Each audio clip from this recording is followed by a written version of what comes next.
Hi, I'm Jennifer Wild, and you're listening to Sober Exposure. If it's about recovery, we're gonna cover it. It's like one big therapy session, but it's free. So thanks for joining our dysfunctional family as we uncover recovery with Sober Exposure. Let's go.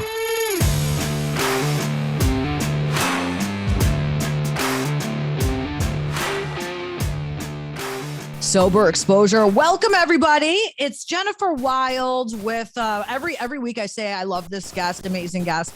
I have Brianne Davis, who is the author of The Secret Life Hollywood Sex and Love Addict. So we're going to talk about taboo today. We're going to talk about what people don't like to talk about.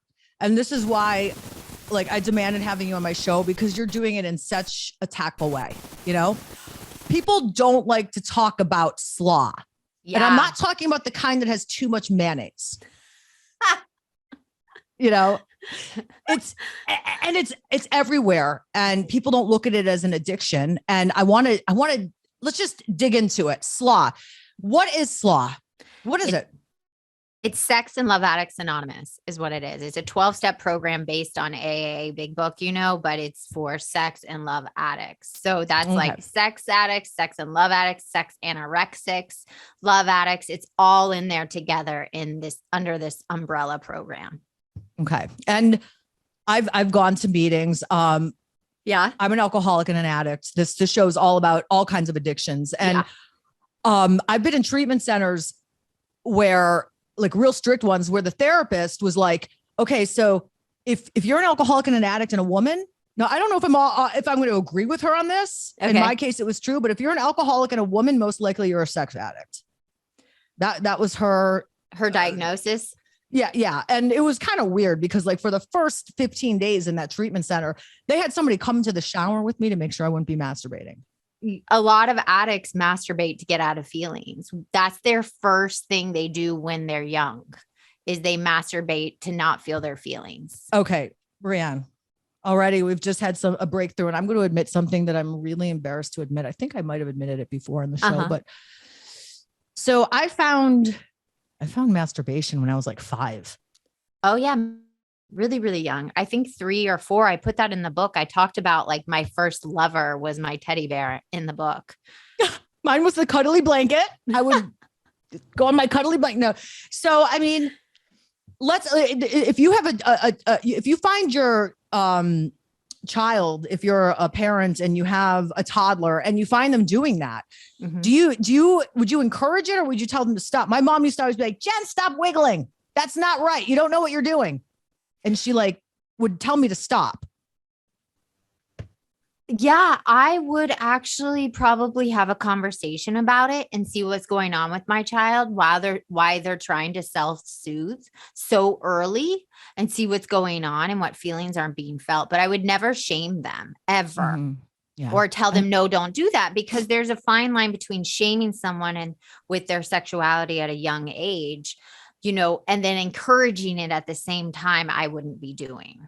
Right. Like, sex is okay. It's not dirty. But let's understand exactly why we're doing it. And the same reason masturbation gets you out of yourself, just like food, or just like computer addiction, alcohol, drug, whatever, anything that takes you out of yourself can become an addiction. Yeah. Brianne, give us maybe just sort of, I like to say, the Cliff Notes version of your story and how this became your passion. Well, I have had recovery in Sex and Love Addicts Anonymous for 12 years. So I am an old timer in the program. Not many people have sobriety and slaw or slay. On the East Coast, they call it slay. On the West Coast, they call it slaw. But yeah, I decided on my decade of recovery. I was in a meeting in Los Angeles and there was 80 people sitting around, and I got my decade of recovery chip in my hand. And I remember it was like 19, 20-year-olds and all of that were talking about how much they are struggling with intimacy and connection and social media and the porn industry and masturbation and over sexualizing themselves, young girls. And it was this moment for me after 12 years, 10 years of recovery. I was like, oh my God, I have to be bigger. I can't just stay in my community anymore. I can't just stay and talk to sponsees across the world or go to recovery places. I have to be bigger than this. So that was the turning point for me. But I would never recommend anyone getting into, especially Sex and Love Addicts Anonymous, to break their anonymity. It's brutal. It's a brutal disease to get over or get through. They say, AA is the last house on the block. Slaw is like the shack in the back, like no one wants to go to. It's like the worst, the last stop. It's like the PhD of all the addictions, because on top of eating and debting and money and shopping and chemical addiction, underneath that is usually relational. And that's what Sex and Love Addicts Anonymous is. It's about relationships. I snort people. I drink people. I literally inhale them. I rape people of their energy because I'm so depleted with myself that I have low self-esteem, fear of abandonment, fear of intimacy, fear of being loved.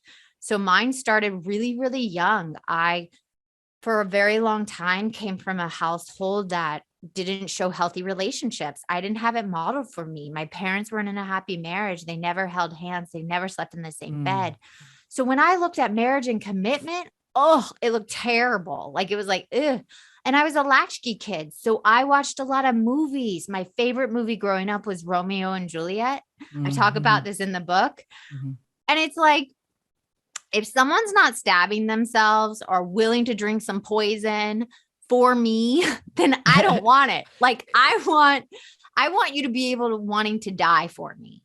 And that's crazy to think about that. Like no logical, sane person. So that's the model I had, the highs, the butterfly, the first touch, the first kiss. And I've been falling in love is the best high in the world. It's like as good as cocaine. I heard. I haven't done cocaine, but I heard it's great. And it's falling in love is legal, and you don't. Well, I was going to say you don't withdraw, but you do withdraw. It's brutal withdrawal. It's terrible. It is. A man came in at my 6 months into withdrawal, and he said, "I can quit heroin, but I can't quit her." And that to me showed me how severe this is. I've had friends commit suicide. I've had friends murder people. I've spoken in jails for 2.5 years at a women's facility, holding slaw meetings there. The withdrawal process from Sex and Love Addicts Anonymous is like, you literally want to unzip your skin and come out of it. It's the worst. Mine was 9 months. I cried every day for 9 months. I gave up sex for a year.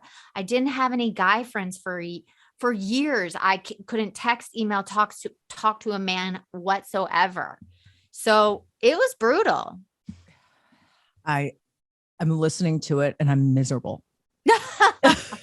Like, let me tell you, the sex addiction, it's true. Like I'm a heroin addict. I'm a cocaine addict. I'm an alcoholic, you name it. The one addiction that I was never able to tackle. Yeah. Probably because it's my drug of choice, right? Is sex. And I don't mean having sex. I mean, you mentioned in the book, I'm addicted. My first addiction was attention, validation. Yes. Give me that. Give me that power and high over another individual. Give me that control. Let me feel that like worthiness. And that was mine too. Like I just want power and control. And the sex part, like I said in the book, I've never had a one night stand. I actually haven't had many sexual partners for my age, but I use my sexuality as currency to get what I want. And that's the difference. I love that you said that, because it's sort of like, I'm going to compare everything like alcoholic. Like people come to me and they're like, Jennifer, I'm not an alcoholic because I only drink twice a week. But the thing is, when I do drink, I can't stop and I get DUIs and I end up in jail. And so even if you haven't had multiple lovers, so you're saying to yourself, you're listening to this, I do have a lot of those characteristics, but I've only been with like 3 people in my life.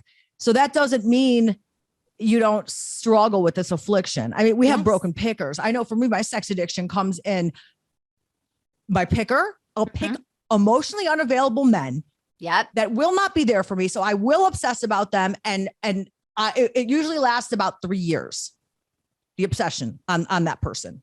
Yeah. And you know why you pick that person? Do you know why your picker is broken? Probably because of the way that I grew up in my upbringing, just like you were talking about. I didn't see love and anything like that in my household. And I don't know, tell me why else. Why do I pick the wrong men?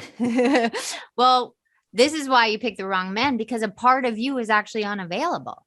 You pick a man not to show up for you so it can validate that you are not available and worthy of actual love, because a part of you is scared of it. A part of you actually doesn't want it.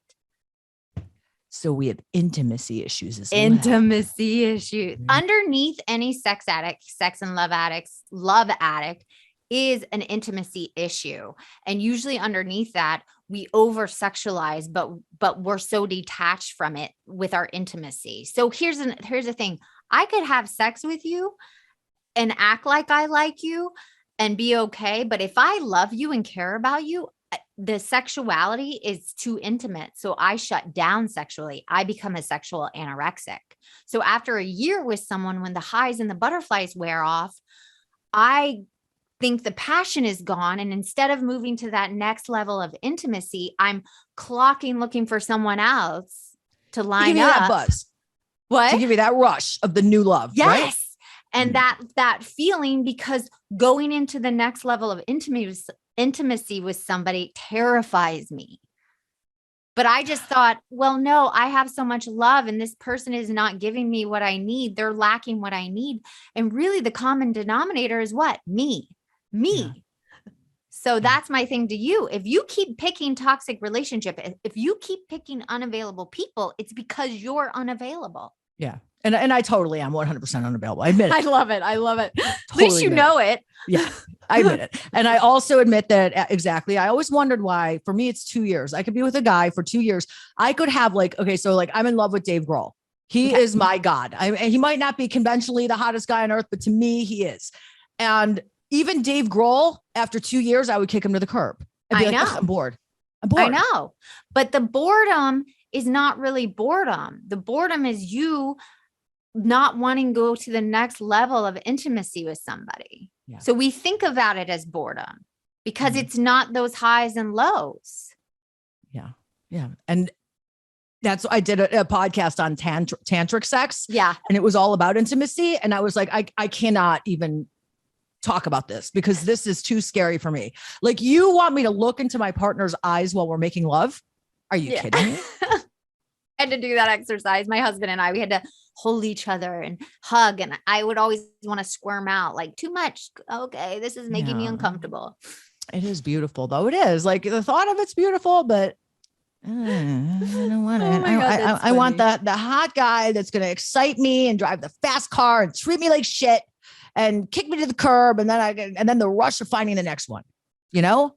And here's the thing I want to tell you. After all these years of recovery, a big saying is find the hottest person in the world, the hottest. And I tell you, somebody's sick of fucking them. That is what they say, because that fantasy we put on other people, that romanticizing another person, the magical qualities we give to other people, we then idolize them and pursue them. And then they don't live up to our expectations.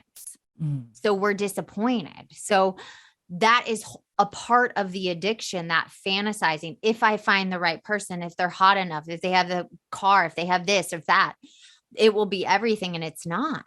It's just emptiness. Then you get right. Then once you get it, you're not. Yeah. You're not satisfied and you're still empty and there's still the black hole. And then if you're like me, you're like, okay, so now what can I do to make myself feel good? Oh, I'll do that. I'll go shopping. I'll watch Netflix. Yeah. I'll eat a cupcake. I'll go gambling or whatever. Everybody has an ism. Everybody goes to something to not feel their feelings. But the problem is with having an addiction to people and attention and validation and love and all of that is that you still have to relate to other people. And so that's what makes the program so difficult. That's why only 5% of people are still in the program, 12 years ago. It's really tough to get through. Yeah. And when I went to the program, I was in, I was surprised at the community because it was a strong community. Oh, it's badass. It's a badass. Yeah, it is. I mean, they would go on bike ride because, and then also I was like, well, I'm only going to women's meetings because I don't like, ew, like, I don't want to pay a little, I know you walk in and you're like, is everybody going to try to like have sex with each other? But here's where I'm so sick. Cause first I'm like, ew, but then I'm like, oh, I bet I could meet someone really cool. I bet I could meet some really good person. Maybe I should go. Maybe I'll wear my inappropriate outfit to the meeting. Exactly. No, it is the safest community in the world. Honestly, when people hear me say that, and that's why I wrote the book. I wrote the book someone a year through recovery and Sex and Love Addicts Anonymous. And I wrote it in a fun way where it's like a movie or a television show. So anybody can read it and laugh their asses off.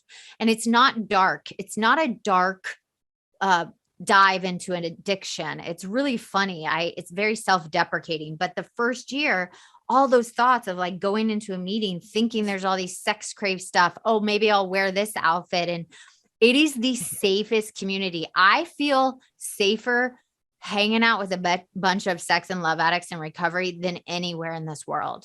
There's rules, there's boundaries that you can't say certain things. You can't wear certain things. You can't 13 step each other. That's not allowed. It is the safest place. Yeah.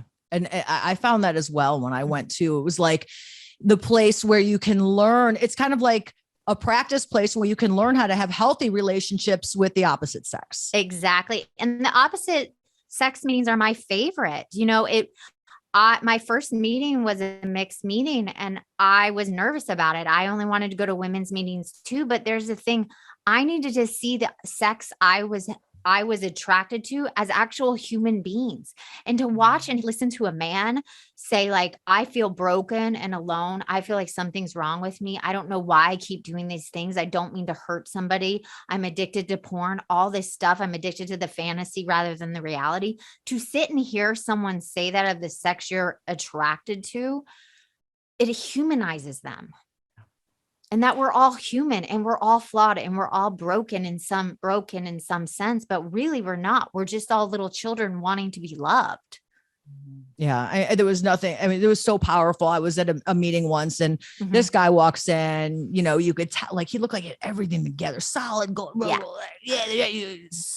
This silver fox by total type. It was a nightmare. And of course I'm walking in like, oh, he thinks I'm hot. That's another thing. With sex addicts, we always think that everyone's looking at us. I know. We're so selfish. Well, they're probably and looking at you because if you're not watching this, she's absolutely ridiculously beautiful. So they probably are looking at you. I guarantee you they're not all looking at me. But but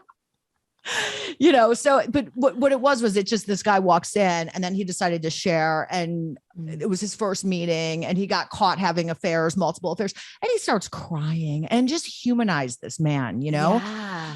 And I mean, I wasn't in a place to be able to approach him or talk to him because I just wanted to sleep with him. But, no, you good for you. You shouldn't have. And you don't talk to newcomers. If you're the sex they're attracted to, you don't actually communicate with them at all. Yeah. Yeah. But I do have a story for you. That was one of the things for me. I saw like my heart throb, and I wrote about it in the book. I can't remember what chapter. I think it's like chapter 9. I named all the characters like Oscar, superstar, cool girl. Anyway, So Oscar walks into the room, and this is like an A-list. Yeah, I love your names for your boyfriend. I do. I love it. Yeah, I gave everybody weird names so you'll never know who they are. I kind of like you to guess. Like it's like a fun guessing game. But this character Oscar walks into, and he is like the end all be all and the sex symbol. And he sits down and he says something like, his wife cheated on him. He feels like a sex object everywhere he goes. People just like use him for who he is. And it was such a beautiful moment that I was actually doing that to him, and I didn't realize I was. So there's a lot of moments where Roxanne, the character, which after me, I assumed it was you. Yeah. Yeah. Well, it's my story, but it's other people's stories too. When I wrote it so anybody could have Roxanne, like be Roxanne, have some Roxanneism in them. And it's just not mine. So it was a memoir, but I made it a fiction book where it's this character. And yeah, she really, really gets raw about how manipulative she is, how controlling, how power hungry, how vain. And then going on the other side of how that growth can happen to get out of that addictive mind. And a lot of it is like breaking those stereotypes.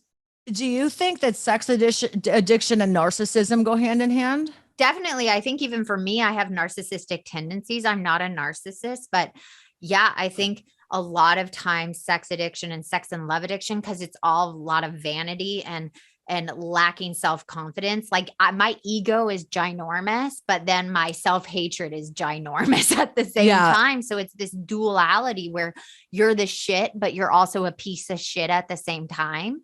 Yeah. So yeah, narcissism just breeds there, in that disease. Superior complex when you really have an inferior complex. That's what my mother used to always say. Yeah. So if somebody's like sitting here and being like, I don't know, what would you say some of the characteristics are, like beginning characteristics or whatever of someone that's struggling with sex addiction, or if you're in denial? Brianne's here to tell you exactly some of the symptoms, I guess you would say.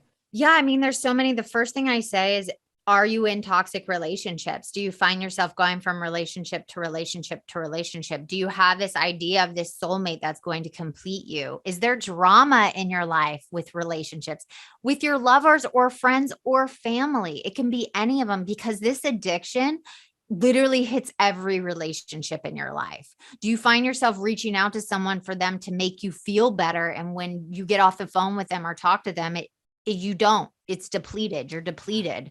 So it's using people in your life all the time. And you feel yourself sexualize yourself to get what you want, which is meaning you can be in a marriage with somebody and be a sex addict, because if you are manipulating and controlling them with your sexuality, that's the same thing as a prostitute. I'm terrible. I do it all the time to my partner. I'll be like, babe, I'll give you a little if you do this later. Yes. So there you go. Those are characteristics. So the first thing I say, if you're picking unavailable people, unavailable friendships, going back to family members that are even unavailable partners, there's something in you that's unavailable and you're looking outside of yourself to complete yourself. So that would be the first thing. Do the 40 questions. There's 40 self-diagnosed questions online.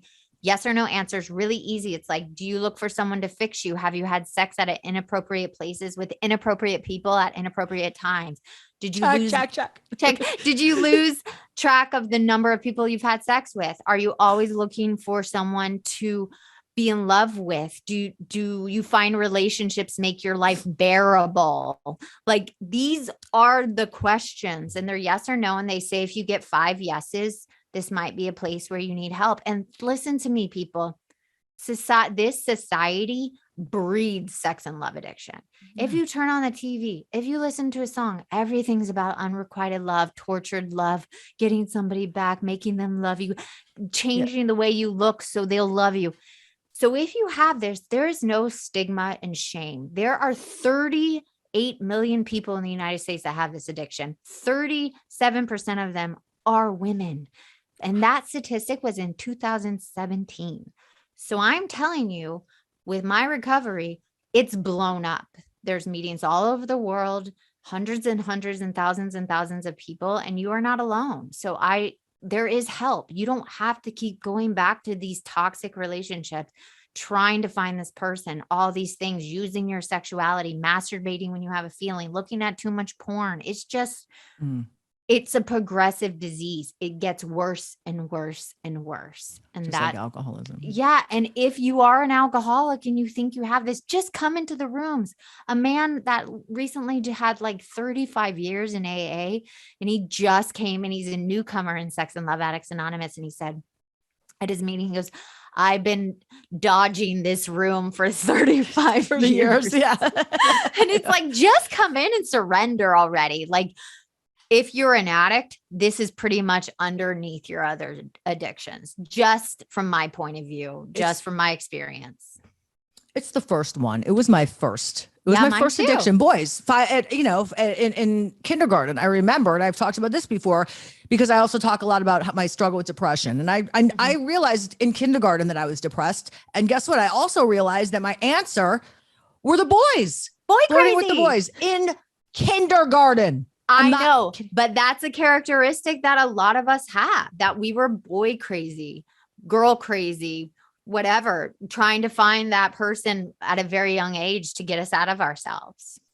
Yes. And you also talk about the double life a lot. And we just, the double life is ridiculous. Like when I was married, I'm going to come all out. I mean, Say it. I had a double life. No, yes. I've had a double life since I was 13 years old. I had one foot on one life and one foot on the other. So I want to talk a little bit about porn too, because, it's pretty controversial. And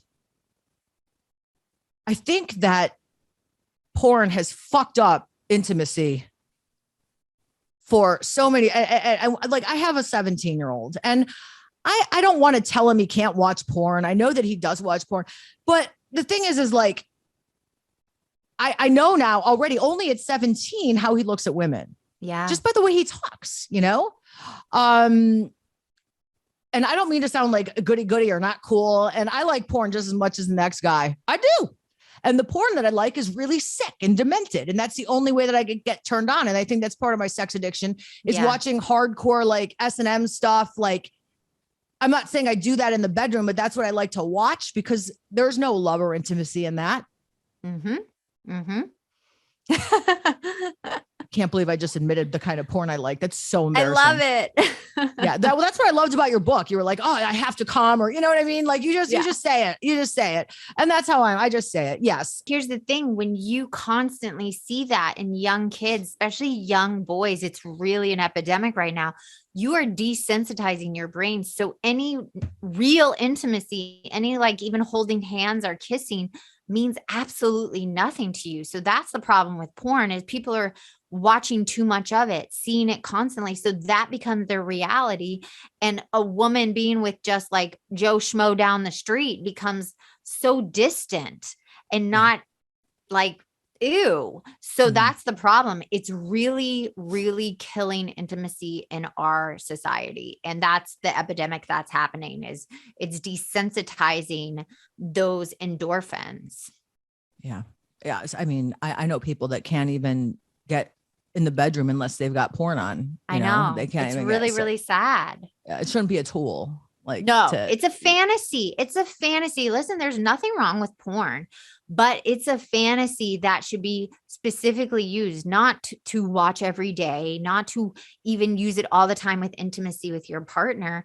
It's like you're overdoing it is the problem. Yeah. It needs to be a novelty. Like I'll have dessert once a month, Yeah. once a month. Who wants the porn once a month? That's it. But once it becomes, I knew, I've heard everything and all the podcasts and treatment centers and everything I've been into, but I've talked to even women that haven't been able to leave their house because they're so addicted to porn. That's a huge, huge problem. And that's why I spoke out too. But it's usually just men. And it's like, here are women that actually have trouble with intimacy as well. We wear masks. We do all these things to try to, use our sexuality. And I was just so sick of the narrative. So I'm so happy that you're actually mentioning it as well for yourself. Well, it's important to talk about. And you know what it does to me also? I get pissed off because then guys watch porn and then they expect we regular folk to do what these porn stars or are to doing. Look at like them or to even act like them. And they're not even really getting off. They're in fantasy as well. They are acting.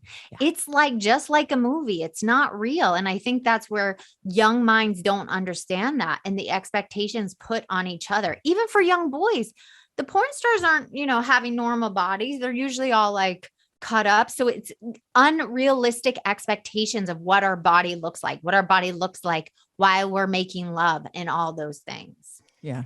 Yeah. I love it when the porn star has cellulite. I'm like, yay. Yeah. See, but it's just not talked about. It's so important. Yeah. It is so big. It like I said, I do indulge in porn once in a while sometimes. But I don't like how I feel now that I have to keep up with the porn stars. No, I don't want to do that. Well, sometimes I do, but I don't. I have no interest in wearing a mask or playing a role anymore. And I think that is why I spoke out, because I was done like living in this fantasy of like, I didn't have this problem. And as a woman in recovery in Hollywood for 25 years, being a working actress, it's like, hey, listen, I have this sex and love addiction. I get obsessed with validation, attention. falling in love, and I'm on the other side of it, and you can too. And it's possible. So it just seems like so unattainable. Like the sex addiction, like no flirting with guys. Are you kidding? none. Like that's I what have I not live for. flirted Get in up. 12 years. I don't even know. And I thought I would miss it. Here's the thing. That was one of my bottom lines. That's how we rate our sobriety. But when they said, no, my sponsor was like, you can't flirt, you can't do this. And I was like, oh my God, my life without flirting. That's my personality, but I'm just a friendly person. I just like, you can't take away my personality. That life would be so boring. And I have to tell you, as a woman, to not have to flirt or use that anymore is the most freeing thing in the whole. I can't even tell you. At first, it was a lot of withdrawal and like, I can't flirt. Like it was horrid. 9 months crying every day, but now it's so freeing. Nobody flirts with me. Nobody hits on me. No one says inappropriate things to me because I don't put out that energy anymore. You don't give that out. No, you can't. You can say anything to me and it's like, it just doesn't affect me and it doesn't even happen anymore. And it's such a freeing thing to not walk out in this world wanting people to give you all of that and just to be okay in myself. It's so freeing. I can't even fathom the feeling of not having to bother with worrying about having to be on all the time. Yes. You know, it's tiring. It is. It's really tiring. Oh my God. The energy I put into 12 years ago, how to live for so long, the energy, everything, the getting the hair down, looking a certain way, blah, blah, blah, everything. It was exhausting. It was killing me. Honestly, it was killing me. And that's why I got recovery. That's why I walked into the rooms. That's why I called a therapist.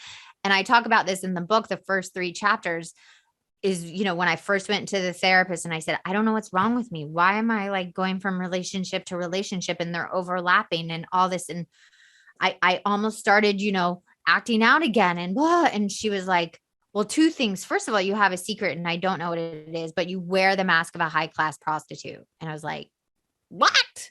I've never had a one night stand. I got all like, not that there's anything wrong with being a prostitute at all. Like that profession does not bother me, but it was just like, hit me. Oh my God. She's like, no, you wear a mask. Yeah.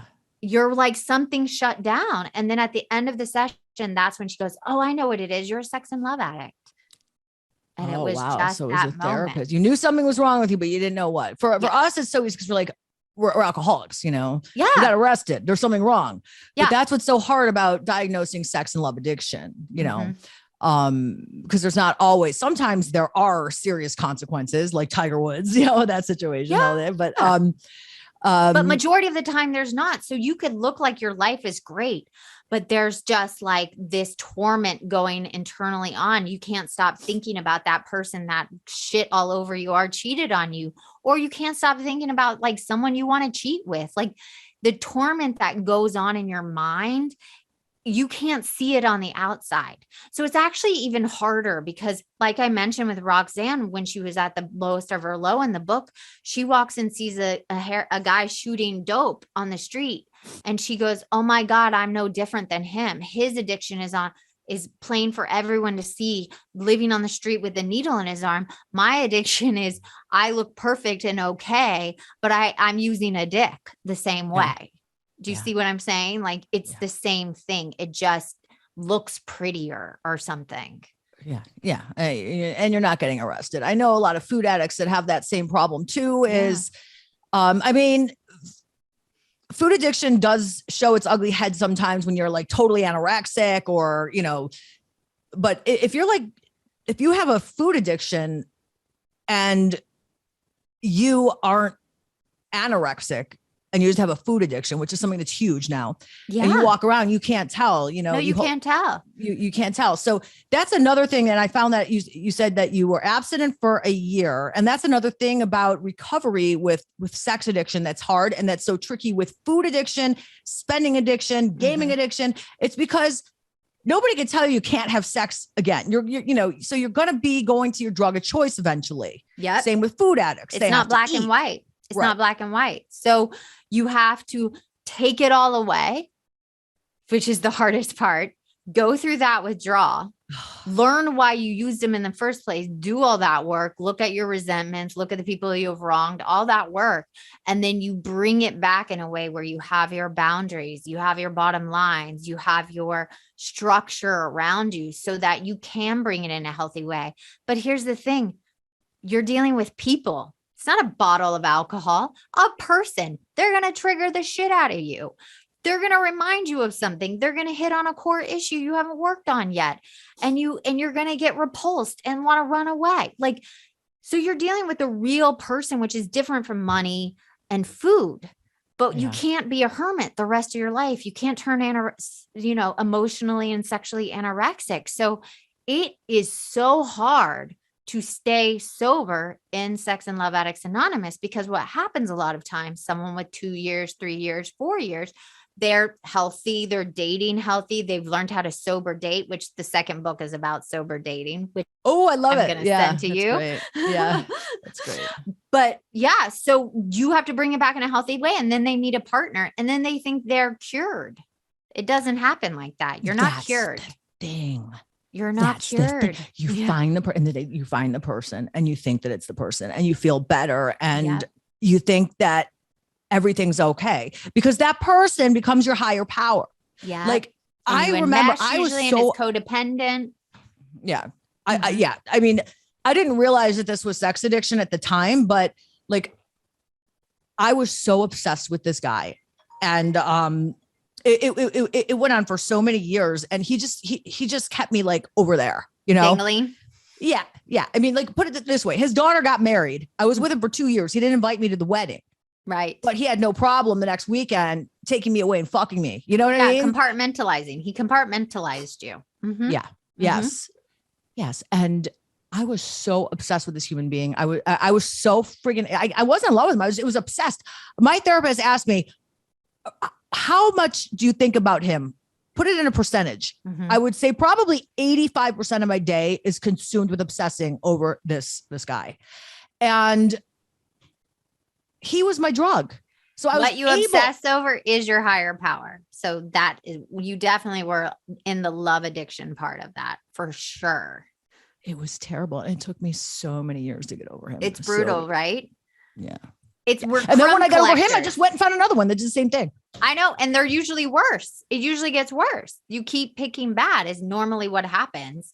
But yeah, we're crumb collectors. We like to just take crumbs because that's all we think we deserve. So that's crazy that you said that, because you know what I said to him when we finally, I was like, I'm not okay with taking your crumbs anymore. Yeah. That's exactly what I said. I used that. But we take crumbs, and one little crumb means so much because you get so little from that person. Yep.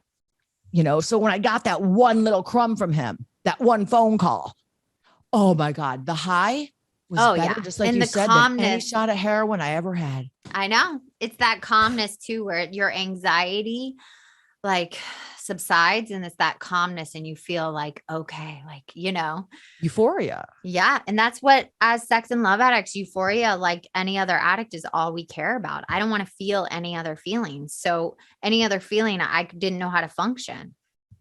And instead you got to walk through the fire and let that shit burn and let your whole life blow up. That's what I had to do. I had to be willing to let go of everything, even my career. Because my therapist said, you pick the worst career for your addiction. Like being an actor, you live in fantasy, you're sexualized all the time. You're surrounded by beautiful people. And it's she's like, you literally pick the worst. So I was even willing to let go of my career. I was like, God, if you want to take this away, take it away. I cannot live like this. I can't be on my deathbed at 80, never connected to another soul on this planet. That to me was more depressing. To never be connected to another soul. And I knew that's where I was headed. You were completely committed. I mean, it's a commitment. It like we've said a million times on this podcast, it is the hardest 12-step program to, it's brutal. It's brutal to follow. But now that you've gotten to the other side, how has your life changed and what's different? I mean, tell us, once you get recovery, show me the caption prizes. Yeah. What do I get? What do you get on this game show? Here's the thing. I'm married now. I never wanted to be married. I never thought it would happen, but I'm with the same person I was 12 years ago. It's not like I got recovery in this program and got this magical person that was amazing. I was able to have and sustain a healthy relationship. So we've been together for 17 years. I have a son now that I never wanted a child because I was so selfish and self-seeking. I get to experience being a mother. I get to experience having boundaries with my kid and not my kid filling me as a mom. Like I don't allow him to give mom a hug if mom's having a bad day, which I did for my parents. It's like, no, my energy goes to the kid. So I get to teach my kid how to feel feelings, be self-sufficient. I help people all over the world. I, have a beautiful home, a career, a house, being serviced 24/7. Even when I go on set, I'm of service to other people. Writing the book, I was doing it for other people. It's not for me. I didn't want to write a book. I have dyslexia. I'm not even like a writer. Really? You're not? Because, yeah, this is really, really good stuff. And thank you. I'm so glad that you wrote it. And I'm so glad that you spoke out. Because so many people are afraid of this, especially women. They don't want to talk about it. You know what I mean? And like, I might catch shit. I have a job on a local radio station and they're always like, they don't like me to talk to them. You know what I mean? But this is shit that has to be said. This has to be said because if you're not going to say it, I'm not going to say it. Who else is going to say it right now? Who else is going to stand there and say, I have problems with intimacy. I like to pick toxic relationships. I'm unavailable and I pick unavailable people.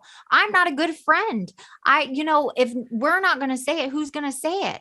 And as women, especially, that are older, it's like we have a responsibility to teach a younger generation how to be self-sufficient and love themselves completely and not be reaching for outside things to fix them. Like that's our responsibility. Yeah. We have to go in everything's outward. And I'll also say if there's people that like me that struggle with sobriety with chemicals and everything, once you get, I know that until I really get my slosh it together, I'm never going to really have serious recovery. Serenity. Yeah, it is. It's a second surrender. It's a second surrender that has to happen. Usually with the chemical sobriety coming in, it's because the number one thing people lose their chemical sobriety over is relationships. Go to any recovery house. They will tell you that. So this is something that is going to plague you the rest of your life. This is something that's going to take away your serenity and peace because what you're doing is whack-a-moling to people instead of the drinking, instead of the drugs. So I work with a lot of people that are sober in chemical addiction, and I help them look at where their relationships are taking them to the place where they want to use again. Yeah. Yeah. The sex addiction is always what takes me down first, I'll indulge in that with unhealthy, thing or whatever. And then the next thing you know, banging on the bar saying, how the hell did I get here?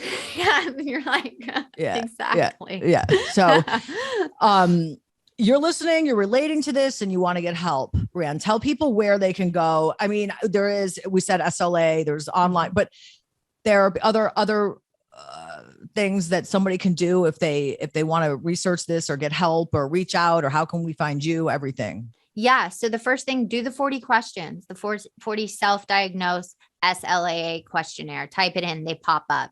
They're really quick to answer. That I always say do first. Reach out to me at the Brianne Davis on Instagram. I try to answer every DM and send you where it could help you the best information, because there is a bunch of books. You can get my book. My book is easy to read. You'll get right through it. It's like a movie, TV show, and it teaches you about sex and love addiction. It educates, but it doesn't take you down a dark, dark hole where you want to read one page and throw it against the wall. Yeah. Because a lot of sex and love addict books are really, really dark, and I couldn't even get through them. It would depress me. It would make me want to like suicide. And so that's why I wrote it really fun, where you'll laugh a lot.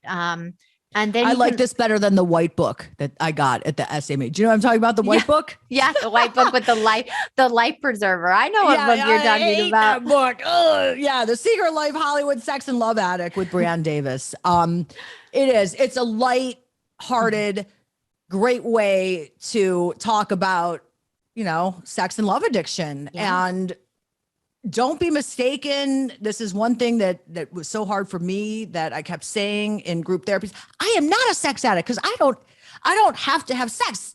No, it's not about that. But do you have to wear your makeup and dress slutty and get guys to turn their head and flirt and get attention and get likes on Instagram and get DMs and talk to those people on DMs and all that stuff that we do as sex and love addicts that you're probably doing right now. I know. It's funny that you say the likes because that guy that I was talking about that I couldn't get over, if he didn't like a post of mine on Instagram, my day was ruined. Exactly. My whole day revolved for 2 years around whether or not this schmuck liked my friggin' post. Can you fucking believe that shit? I know. That's why. So if some characteristics you're experiencing, this could help you. Okay.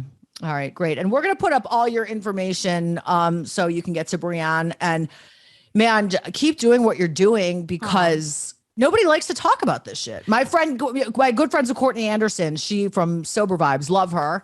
Yeah. And I know you did her show. Yeah. So kudos for Courtney for talking about this. I just want to give everybody kudos that's not afraid to talk about something taboo like this. No one wants to. Thank you for having me. And thank you for giving me a space to come talk about it in a safe place and knowing that I'm not alone because it's in you too. And we're all in this shit together. We are, girl. We are. I'm so glad I met you. You too. Thank you so much, Brianne. And it's Brianne Davis. I'm Jennifer Wild, and you've been listening to Sober Exposure.